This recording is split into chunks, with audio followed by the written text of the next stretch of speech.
Ang programang ito ay rated SPG. Striktong patnubay at gabay ng magulang ang kailangan. Maaaring may masiselang tema, lengguwahe, karahasan, sexual, horror o droga na hindi angkop sa... Yes! I was there! Pero kaya lang naman ako nandun kasi naghahanap din ako ng clues para matulungan si Lolo.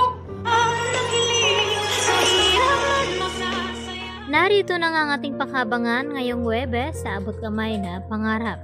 Nang makumpirma nga dito ni Giselle at RJ itong sapatos ni Zoe ay sakto naman ang pagdating dito ni Zoe at nagtanong ito sa kanila na kung bakit hanap at hawak daw nila ang sapatos nito. At dito naman na sinabi agad ni Giselle dito kay Zoe na siya daw ang dahilan at kung bakit pinakidnap niya itong kanyang lolo Pepe at nagawa niyang maihulog ito sa bangin.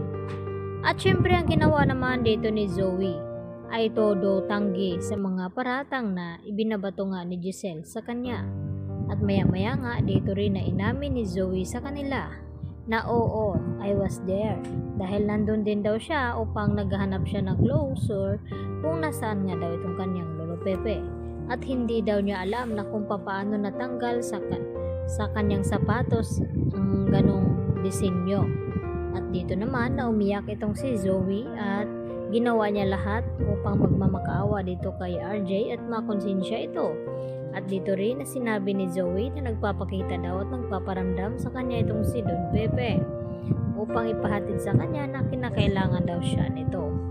At hanggang sa pag-iyak naman ang ginagawa dito ni Giselle dahil tila nagigilty nga ito sa ginawa niyang pambibintang dito kay Zoe dahil sa paawa effects ni Zoe dito sa kanila na sana raw magkapalit sila ni Don Pepe at siya na lamang ang nandun sa ICU at mawala at makumatos. At awang-awa naman ang kanyang ama na si RJ dito nga kay Zoe. Samantala, ipinaalam naman agad ni Giselle at RJ dito kay Annalyn Santos ang tungkol sa nakita nilang sapatos dito kay Zoe. At sinabi rin dito ni RJ ang tungkol sa sinabi ni Zoe na nandun din daw siya nang matagpuan itong si Lolo Pepe.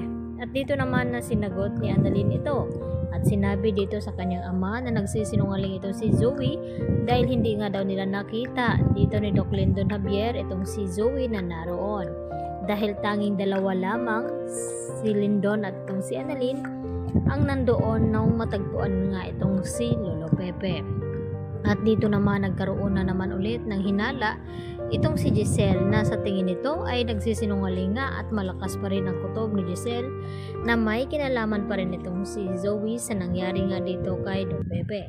At isa na lamang ang kanilang ipinapanalangin ngayon na sana makarecover na nga itong si Lolo Pepe nang sa ganun ay masabi na ni Lolo Pepe na kung sino ba talaga ang mastermind sa pagkidnap nga dito sa kanya. Samantala, narito din ang ating iba pa na pagkaabangan dahil magpapakita na nga itong ang anak di umano ni Giselle at makilala nga ito ni Annalyn Santos at nagtanong nga itong si Justin na kung si Annalyn nga ba itong kanyang kausap ngayon at ito nga ba ang illegitimate na anak dito ni RJ. At inamin naman ito ni Annalyn at tuwang-tuwa nga itong si Annalyn na ikinukwento dito kay Lolo Pepe sa loob ng ICU na may isang babae daw siyang nakilala at dumalaw pa ito sa kanya. At walang kaalam-alam ang mga ito na ito pala ay anak ni Giselle na matagal na nga nilang hinahanap sa akala ni Giselle na wala na nga ito. Kaya yan naman ang ating pagkatutukan mga idol at mga kapuso kung ano nga ba ang papel ni Giselle at dito sa kanyang anak na si Jocelyn. At malalaman na nga natin kung bakit nagpapakita ngayon itong anak ni Giselle na inakala nga ni Giselle na wala na nga ito. Yan po ang aking karagdagang latest update at marami pong salamat sa inyong pananatiling panonood dito sa aking munting channel at huwag niyo po sanang kalimutan i-like at i-subscribe ang channel na ito. Hanggang sa muli mga kapuso, bye-bye!